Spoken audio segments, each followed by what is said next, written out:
Peace and love, family. Peace and love. It's your boy Chris Enlightened coming back again with some more spiritual vittles. And today I'm going in on the worship gene. This is a good one, family. This is a good one. The worship gene. This is a good one because a lot of people aren't even aware that the worship gene even exists. A lot of people aren't aware that there's been a gene tampered or added to us that makes us worship things outside of ourselves. Have you ever, like me, you're listening to this page, you're more than likely was drawn to my page because you feel as if you're a God. You're the ruler of your own universe. You understand that the Creator has put inside you a little bit of His consciousness, and you feel as if you're a creator and a God as well. But a lot of people living today don't feel that way. And it's because their worship gene is still turned on. It's still turned on. Have you ever noticed someone that just has a need to go to church all the time? Regardless of what pantheon or religious background you have, they just cannot live their life without worshiping something higher than themselves. You know people like that? And you try to let them know, hey, you're a God too. You ever think about that? You ever think about praying to your higher self? What about claiming your divinity? You ever thought about that? And then cognitive dissonance sets in. You see it in their eyes. Cognitive dissonance sets in. They get upset. They want to fight you or argue with you or completely dismiss you because they've been programmed and brainwashed by the worship gene. I'm here to tell you, family, it's not their fault. It's not their fault. Give thanks that your worship gene is either faulty or has been turned off. Give thanks for that. Give thanks for that. I believe my worship gene was turned off when I was 9 years old. Before then, my family was never really religious or anything like that. But I was believing in Jesus' hard body back in the day when I was younger. I was afraid of death and all this good stuff. All this bad stuff, excuse me. And then I had a near-death experience. And when I was hit by this car, I was laying there on the ground. It seemed like 2 or 3 minutes, but I remember seeing my body laying on the ground. I'm hovering about maybe 20 or 30 feet above my body.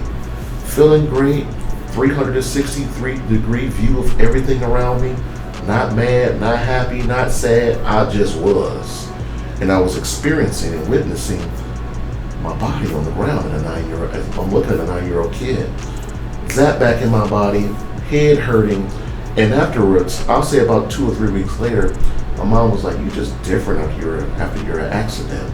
I had facial reconstructive surgery, hundreds of stitches is in my face.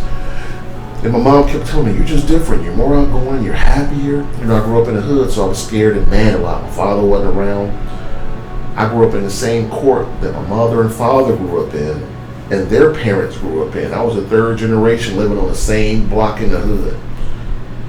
And I was scared and mad a lot as a child. But after I had my wreck, I was a happy kid. I was different. And now that I'm older, I'm 48 years old, I understand now that although it was 3-4 minutes, earthly minutes, who knows how much my consciousness has grown and evolved and expanded in those short 3 to 4 minutes that I was outside of my body. Time doesn't exist the same if you're not on the earthly domain. You know what I mean? Even though my consciousness had left my body for a minute, that's all it took for me to evolve on a higher level. And I think that accident disconnected my worship gene. Because since 9 years old, I didn't want to have any parts with any religion or anything that I felt was like higher than me. As I got older, I started doing research on Kemet, and I ran across my master, Dr. Mitchell Gibson, and he broke down the resonance and the energy of deities and how they're not God, they're not the creator, but they're a higher aspect of ourselves. And although I was still working with these deities, I never truly worshiped them. I didn't worship them. I looked at the deities as a higher aspect of myself. You know what I mean? Because my worship gene was cut off. Now, a lot of people who join spirituality, they take the same principles and practices that they had in religion and they bring them over to the spiritual world. It just doesn't work like that. The same way they worship the God and Jesus, they would worship these deities. And again, you do what's best for you. You do what you feel is best for you. But what I'm saying is, if you found yourself in that worship trap, it's because your worship gene is cut on. There are ways to turn off your worship gene. Me personally, the best way to even be aware that you have a worship gene is becoming aware of the worship gene. You have to ask yourself, like, am I worshiping these things? You have to realize that while you're on this earthly domain, you hold all the power. I do believe that there are higher entities on different frequencies, subspace domains, and even different dimensional beings that can assist you and aid you spiritually, that will help you usurp your divinity while you're living. But I think the choice is always yours. And if you're constantly in a state of worshiping, you'll never claim your own divinity. You'll find yourself waiting for something to come save you. But you have to save yourself, family. There's no one coming to save you but you. I feel as if there's a higher aspect of yourself that resides in the sun that waits eons and different lifetimes for you to wake it up. And when you wake that being up, it can start helping you out while you're living. But even if you don't choose to be a solar adept and achieve that feat by making the sun blink, you can also realize that you're a God yourself. It's okay to worship yourself. And when you worship yourself, your character changes. Your vernacular and the lexicons you use changes. Because when you call yourself a God and you really believe it, you start to act accordingly. You don't do low vibratory things. Your light changes, your energy changes. Everything about you changes. Different people that are attracted to you changes.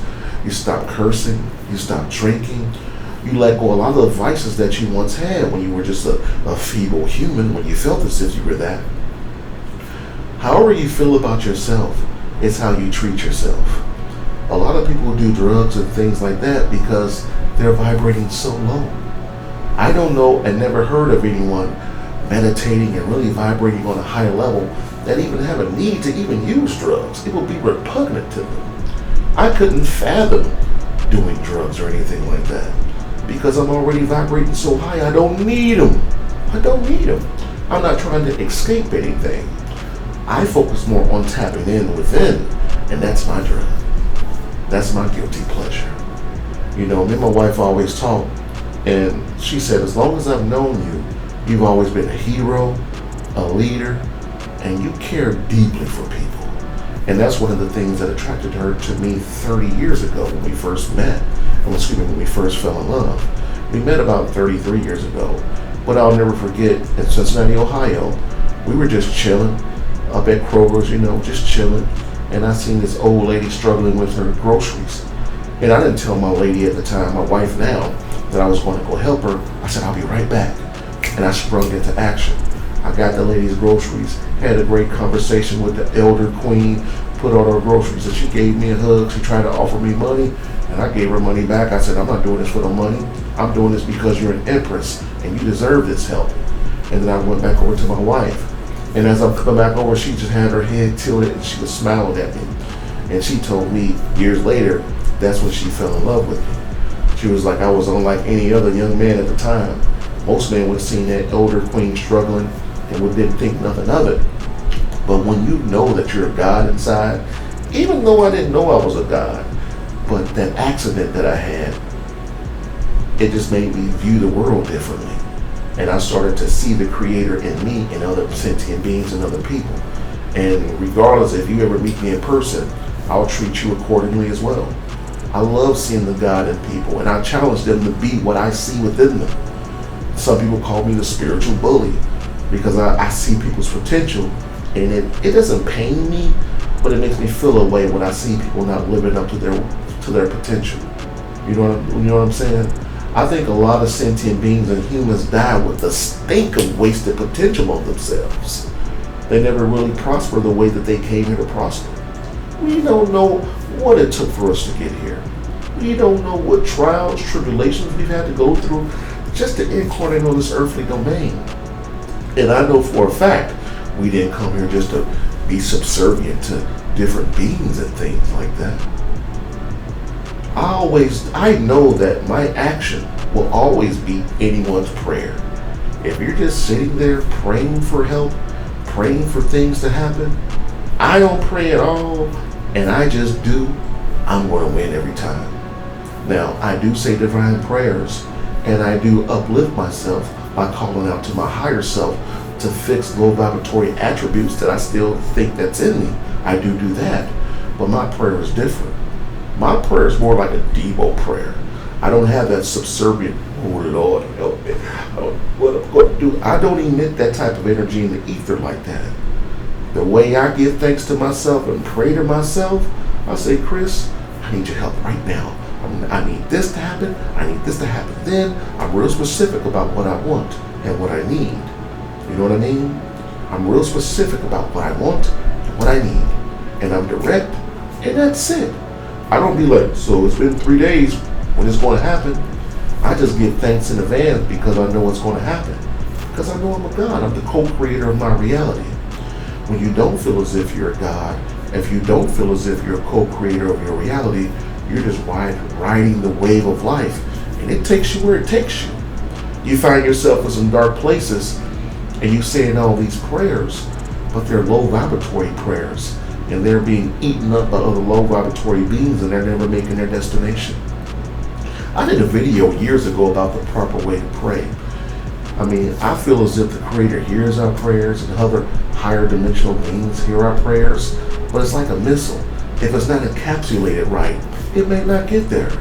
So for me to you, what I would implore you to do is learn a divine prayer, the body of light prayer, the Anima Core, or the Asisa Vajaya Karani. Say that prayer, say that divine prayer, say your prayer, and then cap it off with the same divine prayer, and then act as if a lightning bolt is hitting your consciousness, and your prayer is riding that beam of light to whatever destination you feel as if you want it to go.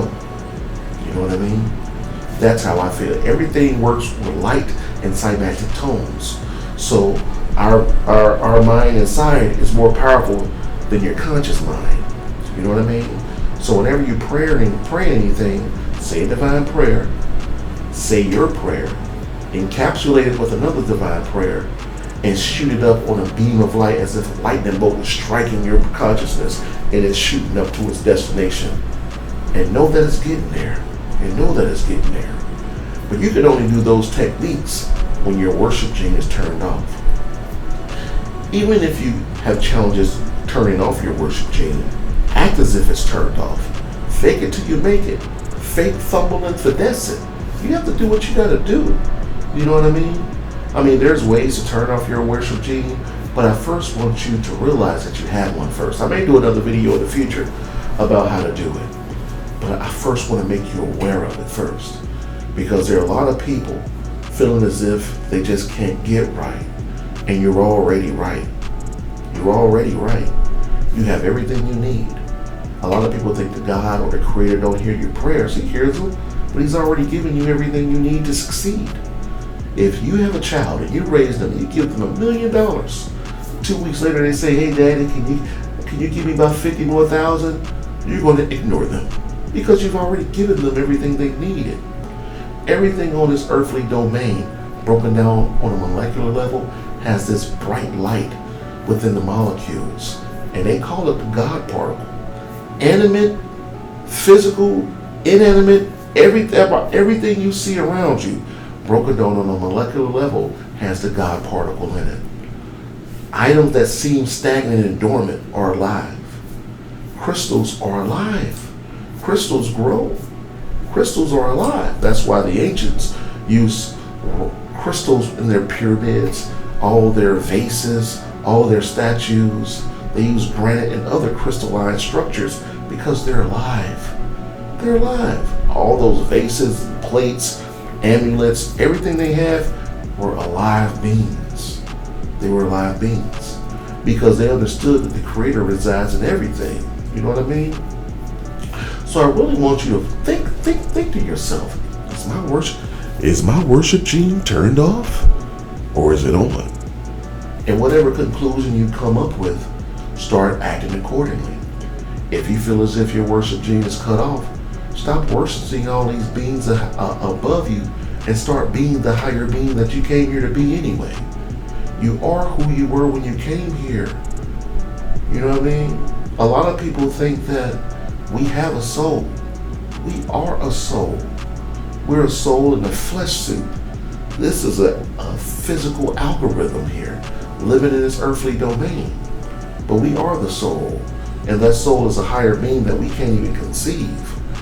If your worship gene is turned off and you feel as if it's turned off, today, I need you to start thinking beyond the co-founding variables that was placed in front of you, that were placed in front of you. Start thinking beyond the boundaries of what is truth for you. Start questioning things. Get you a partner, a friend, a lover, a close boo, a cousin. I don't care if it's a dog or something. Start talking to other people about this so you can find your destiny parent that you can bounce ideas off of. I found mine 33 years ago. And we have these deep conversations about what if. And we go down these long tangents about what if. We love to create different worlds in our own mind. We talk about how things are on these planets. You know what I'm saying? I feel as if that before I transition this earthly domain, I want to build a place for me and my wife. It's like a little hideaway in the ether that we can go to, that we created in our own consciousness that exists. Because if we're creators of the gods, we can do that, right? Every thought, you're creating a world. If you think about a world that's made out of pure milk chocolate, that world exists. If you think about a world created out of snow and candy, that world exists. There are no boundaries or no limitations in your mind. The only limitations in your life are the limitations you agree on and you believe in. If you have the worship gene and you're cool with worshiping things, you're cool with sending out these messages and your prayers never getting answered, do you. A lot of people come here to lose. I come here to win. Some people come here to lose. So when you're around someone who refuses to even question if they have a worship gene or not, I'm not telling you to stop loving them. I'm just telling you that you're a visionary and you can't share the same space with a non-visionary. They're going to tear you down and they're going to turn your worship gene right back on, family. The spiritual path is the path least traveled for a reason, because no one wants to do it alone. No one wants to go outside of the norm. You know how challenging it was for me to go to my family and be like, I don't believe in no Jesus. I'm not praying with you guys anymore. I'll still share the same space with you guys. But I understand and I know that isn't real. And I'm not going to choose to be brainwashed just to appease you guys. Now they respect me years later. Why? Because I'm winning. I've been with my wife for 30 years. We raised a beautiful daughter. She's a reflection of all the work, light, and love that we put into her. And she's doing better than most of my family members. Why? Because she was born with wealth consciousness. She was born knowing that she was a goddess from birth. I was always telling her that. You know, my daughter was getting in trouble in first, second grade for telling the kids, ain't no Santa Claus. I was a young parent. I had my daughter at 20 years old, and I was a rebel. But I wanted her to grow up with a certain type of divinity, a certain type of armor. And yeah, we got letters sent home from teachers saying, Mr. Huffman, can you please stop telling your daughter that there is no Santa Claus and all this stuff? You know, that's a whole nother story. But I do want to leave you with this, family.